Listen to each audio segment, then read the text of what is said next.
guys excited? I saw you guys outside doing some crafts. Looked really fun. I wish I could have joined you. I should have gone here earlier. It's so good to be here. Thank you for having me. My name is Cherish. As you can see, oh, I'm up there. Wow, that's me. All right, so today I'm going to be talking about a little bit of science. As you guys know, I'm a biology major in college, my first year of college. So I'm going to be talking. I'm going to be talking about evolution. I'm sure you guys are all familiar with that term, evolution. We've all heard of it. It's taught in the public school system. All right, so let's start. Oh, there you go. Creation versus evolution.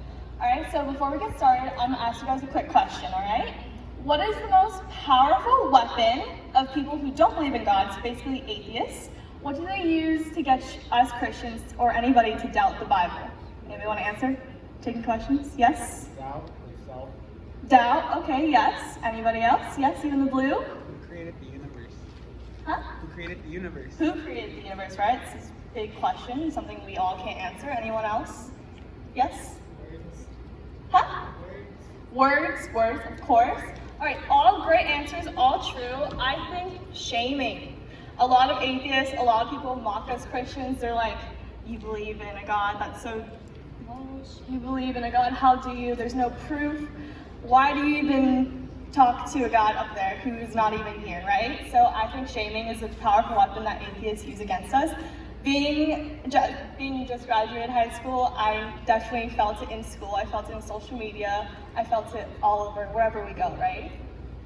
And a verse that really helps me get back and draw back to God is Romans 1:16. Go ahead and read it for y'all. For I am not ashamed of the gospel, for it is the power of God for salvation to everyone who believes. Isn't that an awesome verse? Do not be ashamed of God, because he is so powerful, so great, so sovereign, and he loves you and he cares about you, and we're going to talk about that today. Okay, let me tell you a little bit about myself, okay? I'm new here, so I want to introduce myself. So I'm Cherish. I'm fresh out of high school. I'm 18. I just turned 18 like 3 months ago. So I'm a little kid like you guys, okay? I am not older than you. I'm the same age as you. I can totally relate to you. I'm going to my first year of college at community college right now. And I've been so blessed to grow up in the church. I'm grateful every day to be able to be surrounded by such godly, Christ-like people and see so many miracles happen around me, to people who do believe in God and don't believe in God. So that's my story. Now we're introduced. We're family, okay? So you guys will get through this presentation with me. Stay with me. Don't fall asleep. Stay with me. And we're going to be interacting together. I'm going to ask you questions. Go ahead and feel free to raise your hand. I'm going to call some people up. So yeah, we're going to have fun, all right? We're going to do this together. We're family now. You should go. All right, so what do you guys think everyone's goal in life should be? Starts with the T. Anybody want to answer? Anyone at all? So it's the T. Next letter is an R. Yes, blue, black. Truth. Can I get a round of applause? Sounds like smart people. Yes, I think everyone's goal in life should be truth, because truth is God, right? God is truth. And it's a firm foundation to have truth in our lives. You don't want to build your life off of lies. It's not very fun, right? So when you leave here today, my hope is that you guys can answer these 3 questions. Why do you believe in God? What about evolution, the theory of evolution? And something new about yourself, okay? We're gonna dissect each other together. Oh, that did not sound fun. We're gonna dissect our inner beings together, all right? So my hope is you guys can answer these questions when we leave. Just think about them as I'm giving this presentation. They vary among yourselves, all right? All right, so why should anyone believe in God? The $1 million question. It's a simple question, but it's hard to answer, right? So I have 2 facts that God exists. You guys want to know what they are? Yeah. Yes? Are you sure? Should I click this button? All right. Your eyes, your 2 eyes, all right? Look at them. Okay, how? Okay, let me explain. I'm gonna explain, I promise you. Look at these different types of eyes. Do they not look like they've been perfectly crafted? Look at the gradients, look at the different colors, and look how unique they are. Each of you have beautiful eyes, and they are are definitely designed. They're handcrafted. They look like they've been painted. So yeah, it's all about design. My argument for believing in God is that He's a creator and He's a designer. And when there's a design, there's a designer. All right, so that's what we're going to be talking about today. So how do I know if something is a design, right? We're going to keep dissecting, as you can see the pattern here. So, okay, I have an example, all right? A visual. So let's say you go out on your pavement and you see this assemble of stones on your pavement. Does this look like it was by chance, or does it look like somebody designed that and put it there? Design or chance? They look kind of scattered. Chance? Yeah, it looks like somebody just like kicked a bunch of rocks and they just landed there, right? So we're gonna say it looks like chance, right? But we're not completely sure. We're 99% sure it's chance, 1% okay, some kid put that there on purpose. All right, now you come out and you see this arrangement of rocks. What do you guys think? Chance or design? Design. Design, right? It looks like they're all perfectly aligned, but once again, we weren't there. So we don't know if it was designed or by chance. Maybe the wind just felt artistic today and they put that there. All right, now you see this arrangement of rocks. What do we think? Design. Chance? Am I hearing chance? All right, sure. Design, right? Thank you. So I would say it's design too, but once again, we weren't there. We weren't there when these were arranged, but they definitely look like they were arranged by somebody. So 99.99% sure we are sure it's designed, but the 0.001% is chance, right? All right, so I'm gonna ask you a question. What's more complex than stones in a circle? These stones or your eyes? Eyes. Right? So if we can believe that somebody arranged those stones in a circle, can't we believe that somebody crafted and designed our eyes? It's a question to ask yourself. All right, so I have another example. Let's say you have $900 trillion, all right? Direct deposit just into your bank account right now, this second, all right? Make us all very happy. Okay, so, and you have every scientist in the world, every single one of them, best ones, bad ones, you have them on speed dial, okay? You can just call them whenever you want. You can utilize every single one of them. Could you, and all that money, all those scientists, everybody in the world, could you create or design a living dog? Could you? That is my dog, Lucky. Do you think you can build him? Do you think you can? Can't be robotic, can't be battery powered, has to have an organ system, has to eat, fend for itself. Could you do it? Yeah. No? I don't think I can. I can't create that cute pupper. I know, he's my best friend. Alright, so I think we can agree that I don't think we'll be able to design a dog, right? So, do we think dogs are designed? Yes, I can agree with you on that. Look how cute they are. Look at those paws. How are they not designed? They're designed to bring us happiness. Serotonin levels are up here. All right, so that is also my dog. So we are going to study dogs right now, all right? Yes, he is on a skateboard, and I took that photo. I'm a very proud owner right now. All right. So let's study how dogs drink water. Do you guys know how dogs drink water? Yes? Okay, I get it. We got some smart people here, I'm sorry. For those who don't know, I'm gonna explain. All right. Do you see how they curl their tongue? I did not know this a few months ago. I thought they just like sip water. But no, they curl their tongue and they create a cup. Oh, wow. And they cup that water and they bring it into their mouth. Isn't that cool? Why can't we do that? So obviously they have the certain muscles, certain built structure in their tongues to do it that way that we don't have. And okay, another question. Dogs can see better than you in the dark. True or false? True. Am I getting any falses? True? What is that word?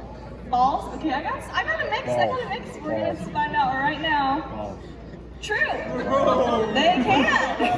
I'm sorry if I startled you there. All right, so they actually can see a lot better than us in the dark. All right, let's find out why. They have mirrors in the back of their eyes. Right? I don't know. Has anybody here dissected a cow's eye or a goat's eye? Right? You did? Okay, I did it in 7th grade, and I still remember. So they actually have this thing called tapetum lucidum in the back of their eye behind the retina, and it reflects the light so they can see better in the dark. All right? So if you dissect, cows have it too, and goats have it, and cats have it. If you look, it's a little reflection coating behind the eye, behind the retina, and I think it looks like the universe inside of the cow, inside their eyeball, doesn't it? Like imagine light reflecting that, it would be beads. So I think that looks really amazing. I remember finding that out in 7th grade and being so amazed and just being in awe of God. So I think we can agree that that was definitely designed. That wasn't just there by chance, guys. Would you walk in? Oh, can you see? There's like 2 dots. Would you walk into that room? Hey, maybe it's a friendly dog. You don't know. My dog's not that tall. Maybe it's on a stand. Alright, we can talk about that later. Okay, another interesting thing.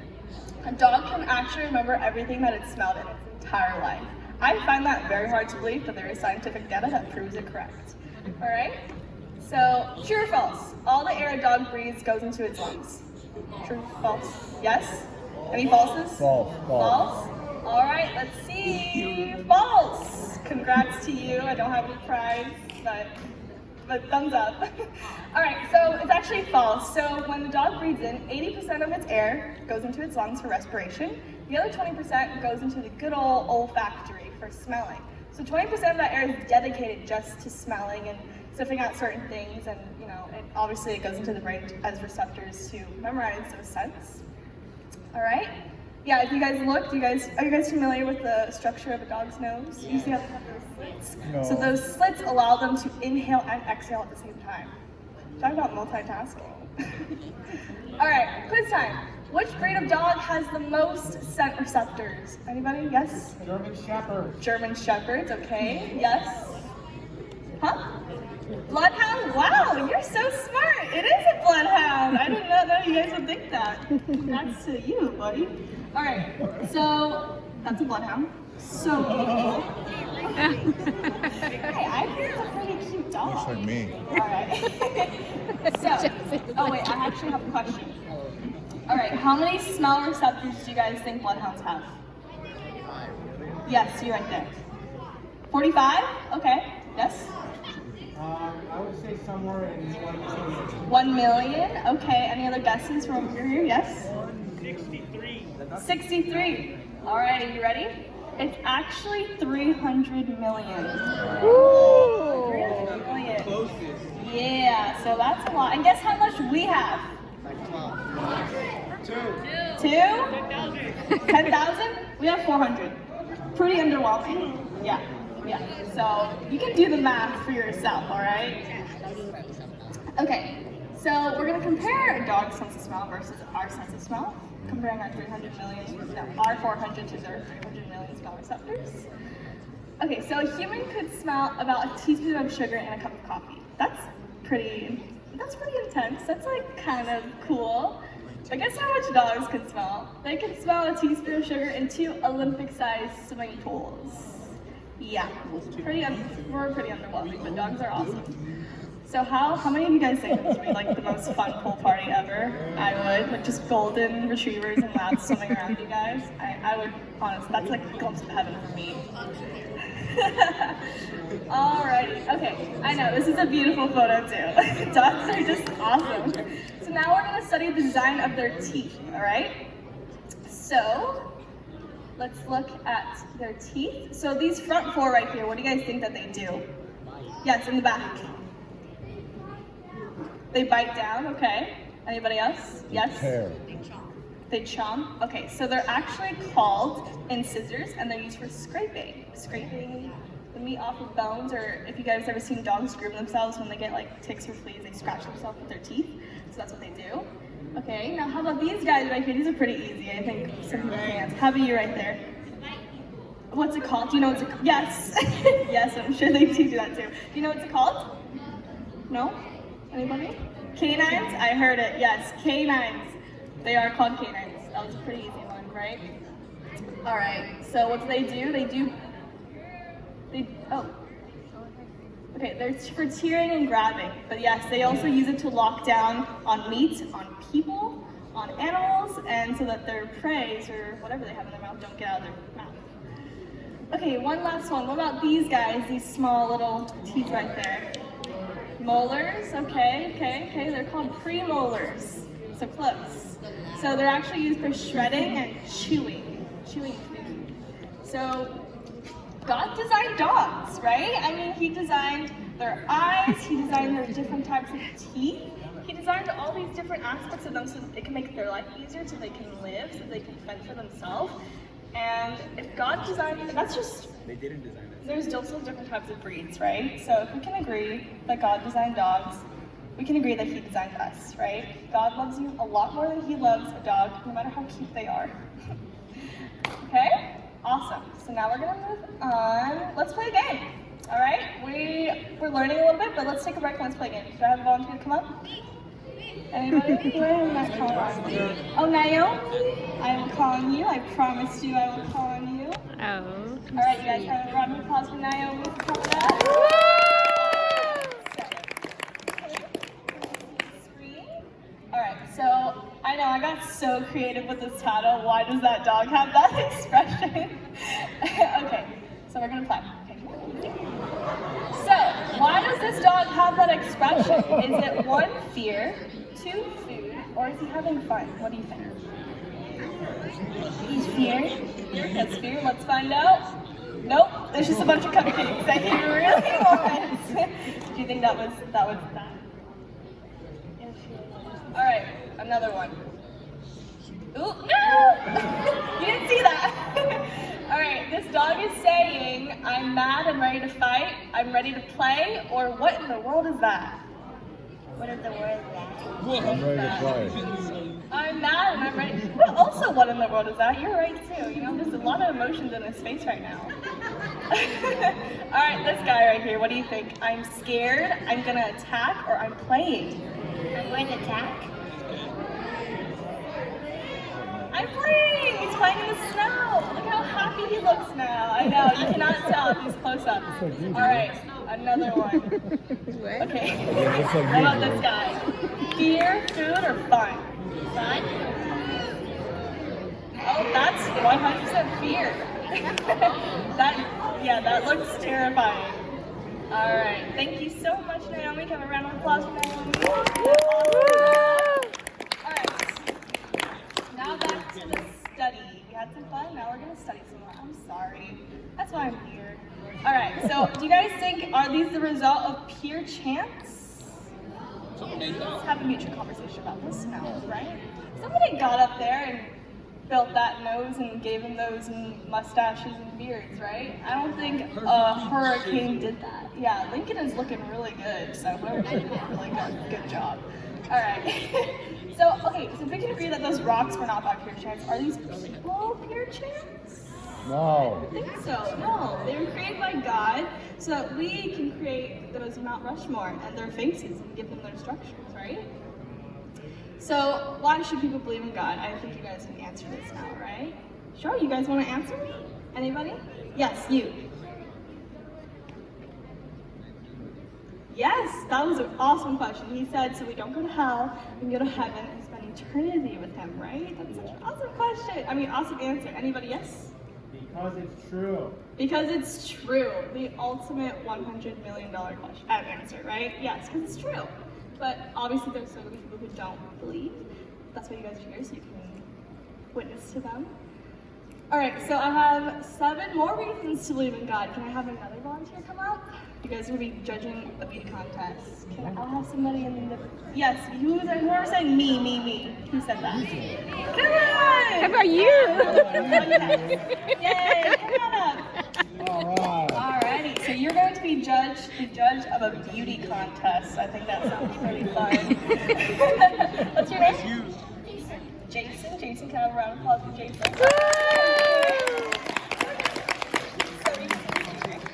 Okay, so I'm going to give you 7 reasons why you should believe in God and why he's an awesome designer.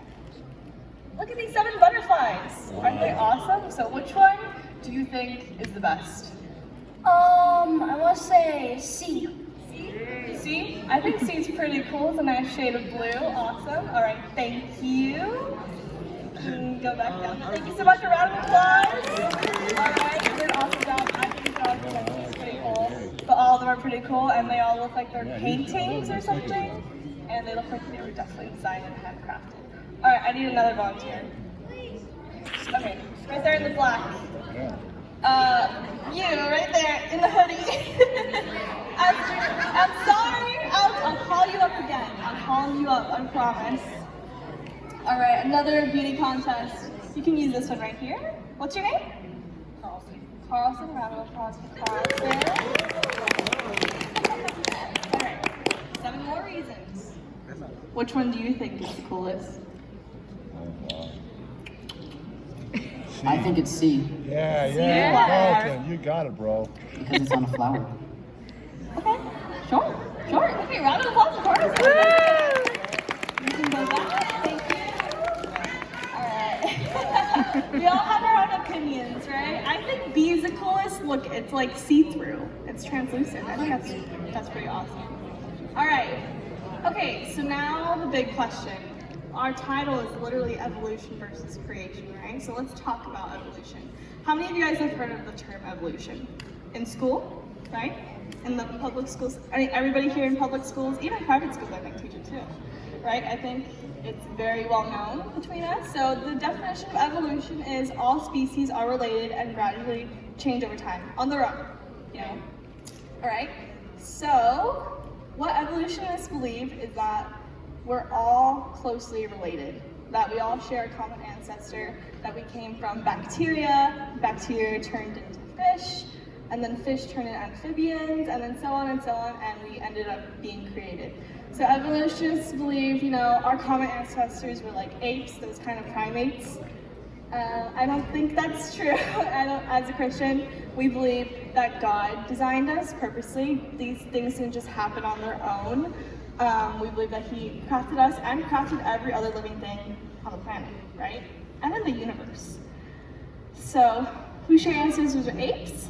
We share ancestors with pine trees. We share ancestors with mushrooms, apparently, to evolutionists. So you guys are related to mushrooms. Just have to let you know that. That's pretty cool. According to evolutionists. And we all came from bacteria. When the Big Bang happened, bacteria and those kind of small cells and life forms kind of just formed and evolutionized, and we became here.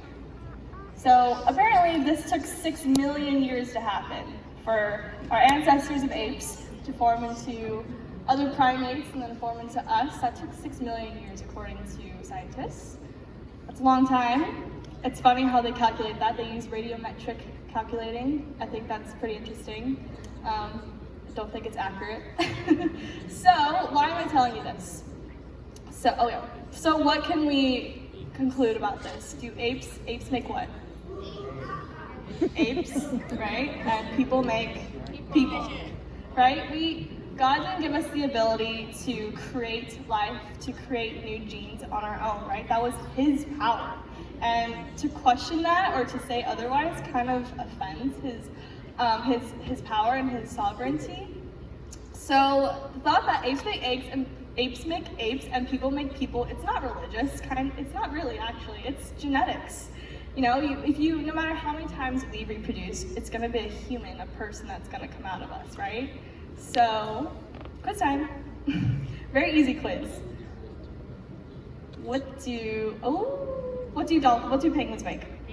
Penguins. What do dolphins make? Dolphins. If anybody's saying anything else, I'm very questioning my teaching skills up here. All right. And does anybody know what this is called? Yes, right there. In the black. Do you know what this is called? A blobfish? Yes, they are called a blobfish. I think that's a pretty well-deserving name for it. Isn't he beautiful?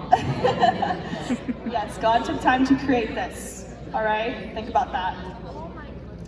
Okay, so what if somebody says, hey, you can breed different types of dogs? That's evolution. Like, you know, we got Dachshunds, we've got German Shepherds, we have Golden Retrievers. They all look relatively different, but they're all still dogs, right?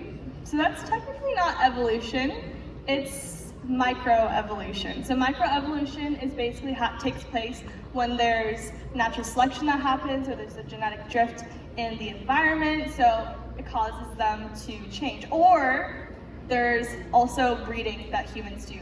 For example, dachshunds, those big, long, those small wiener dogs, they were actually bred in Germany to hunt badgers. So they touched up their genetic pool and then they breeded them so they could be longer and have stubby legs, right?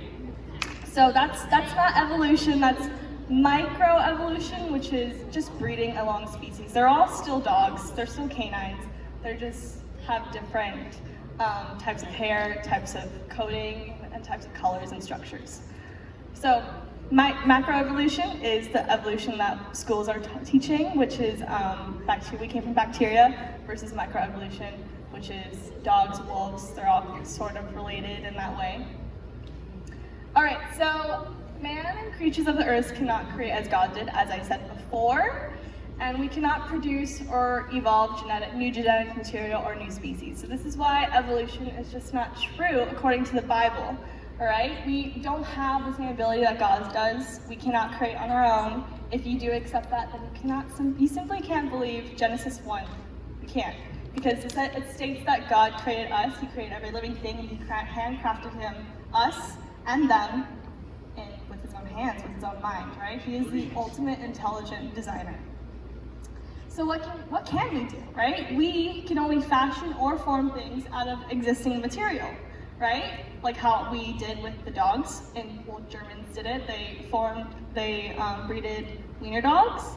The closest thing we come to creating is reproducing ourselves. So we make babies, and so do animals. So when I was planning this, I thought that is why Satan or the world always tries to corrupt sexuality, right? The idea of sex and sexuality. Because it keeps us deeply rooted and connected with God. That was a power that God gave us that kind of imitates His power to create, but we can reproduce people. So that's why the world kind of tries to alter that kind of idea that God gave us. So review time. Why do you believe in God? Does anybody want to come here and tell me why they believe in God now? Yes? Yes, come on. Hi. Yeah. All right. The big question. I don't have a prize for you, but you get a round of applause. What's your name? Ruben. Oh, awesome name. Okay, so tell me, why do you believe in God? I believe in God because, well, I don't want to go to hell, and I want to Fire spend insurance. eternity with God and just spend time in heaven with all my family members and all my friends. Awesome answer. Thank you. Woo! Thank you, Ruben. Anybody else want to come up here and answer why do they believe in God? Anyone else? Yes, I didn't call on you last time, but you're coming up here now. What's your name? Austin. Austin. Can you have a round of applause for Austin? Okay, Austin. So, why do you believe in God now? I believe in God because there's no other explanation for all the miracles and things that happen in the Bible. And it's not really a storybook, it's a way of life. Woo! Very good. That was a good answer. Both of you guys, awesome answers. Thank you so much. All right. Don't ever forget, all right? You are important. You are loved, and you have a purpose. God handcrafted you just like He handcrafted that weird reflective mirror behind those dogs' eyes. Just how He crafted my perfectly cute dog. Just how He handcrafted their teeth. He handcrafted you, all right? Just remember, I think that's so comforting that God's glory illuminates the heavens and that He cares about you. He knows your name. And yeah, He's the ultimate creator. Oh, one last thing. God created the heavens and the earth, so put away the idea that anything happens by chance. When we were talking about those stones, we could, nobody would believe that that happened by chance, right? That's just not super accurate. So put away the idea that all this, that we're here by chance. It's simply not true. Chance itself cannot do or perform anything, okay? Chance has no power. Only God has the power. He's the intelligent designer, and yes, He has the power to create. That's all I have, but I do want to say one last thing. Let me look at my notes real quick. Okay, one last thing that I was also I found out in this study. When I was researching and trying to find out all these answers about science and evolution, I found that there were certain things I can't find answers for, right? Ultimately, we don't have the same mind as God, and we can't answer all his questions. His glory is so infinitely vast, we can't compare. He's outside of time, he's outside our knowledge, so it's okay to say, I can't answer this. It's okay to not know. That's why we're Christians, right? We have faith. Our whole religion is faith. So if you don't have faith, there's no Christianity, right? We have faith that God is the truth. We have faith that that's the way we're supposed to live our life, right? And we have faith that science does in fact prove his existence, and we have to firmly step our foot down and believe that, right? And so just saying, accepting evolution, accepting that things happened on their own, is simply not offending God, but it's just basically saying that you don't believe that God has that power. You don't believe that God cares about you, and he put that effort, put that time into crafting you. And you are his most favorite creation. I'm telling you that right now. He knows your name. He created the universe and the galaxy and the stars, and he made sure that the gravitational force is just right, that the distance between the planets and the stars is just right, so that we don't melt and die. But he cares about you, and he knows your name. He knows your favorite color. He knows everything, all right? So I find that super comforting. When I was planning this lesson, I found that super comforting myself. I'm not just talking to you guys, I'm talking to myself, okay? I'm a kid.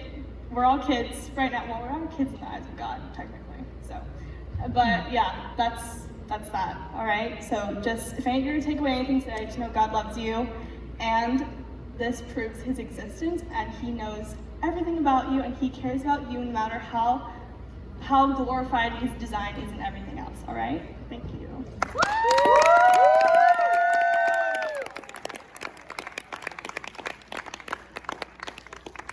Wait, can you hang out with us for just another couple minutes? Okay, so let's go over that really quick, all right? Yes. Again, we believe, we go over She the blew me apes away. make what? Unbelievable. And people make what? Unbelievable. And I don't have any words. why do you believe that? It's science. I mean, that's just religion, right? No, it's genetics. It's genetics, okay? So anytime you guys have those conversations with people, and I have learned when we're sharing our faith with people, if you can get somebody to understand that they are a creation, they are created in the image of God. If you can help them understand that we are creation, it's just this much of a jump for them to believe in our Father God. You know what I mean? So that's why this stuff is so important. So if it's possible, what we would like for you guys to do is if you guys can turn with like 2 or 3 other people in your group, and you're gonna practice that, okay? We're gonna practice that dialogue. Do you wanna practice that dialogue? Sure. Okay, of course. Practice. Do you believe in God? Yes. Why? I believe in God because I believe that everything on this earth was designed, and when there's a design, there's a designer. So I believe that he is our designer. Yes. Okay, so turn to a couple people. I want one person to be like, hey, like, why do you believe in God? And you give an explanation. So, why do you believe in God? Because we are designed, and when there's a design, there's a designer. Good job. Good job. It's you see this on sunglasses. Think if I shot a bazooka at the dirt, it would just foam over time. No, someone created it. Someone created you. That's why I believe in God. Okay. You think someone did this? You think this happened over evolution? Plastic.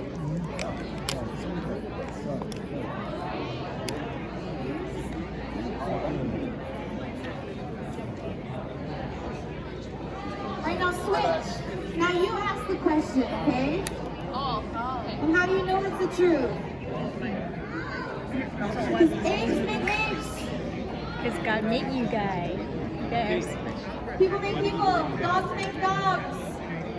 I believe in God. Penguins I make believe in God penguins. is we are, I mean, all of these things that we've seen on this earth is like, it's impossible that human created this. Right. You know, I mean, it's way beyond than what we could comprehend. Like what Cherish explained, our eyes, our brain, everything is just amazing. Yeah. You know, It's like there's a Who master. feels confident to come up here and have a conversation with Cherish? Who feels confident? All right, Anthony, come here. Yay, Anthony!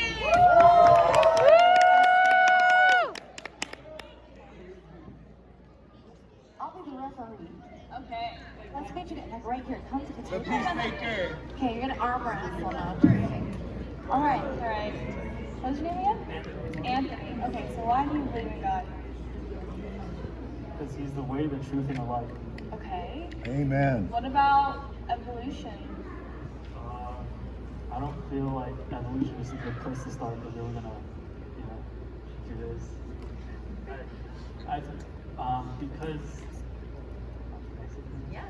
Because the reason why I never took the evolution standpoint against an atheist was because then they would say, oh, if you believe God created the universe and you believe He created us and He created God, and then obviously we're going to say, well, no one created God because He was always there, But that's not really the best, place to start when you want to talk to an atheist. Obviously, you want to form a connection, if anything. Yeah. But the best place I would start would be telling them about Christ, showing them that Christ came to earth, born of the Virgin Mary, came here, died for our sins, and then resurrected. Because we do have a lot more proof of that. We have more. It's a better place to start. He has, after he was crucified, there was 500 witnesses. That song after. I don't have my notes with me right now. That's okay. You did awesome, Anthony. Yeah. That's so good. Anthony, we like to hear the super simple way. So you guys don't have to go that far. But it's awesome that you know those things. It's really simple. Because what do apes make? Apes. Okay, what do chickens make? A mess. What do humans make? But that's religion. No, it's genetics, okay? It's genetics. Can we give Anthony a round of applause? Let's call somebody else up. Josh, want to come up?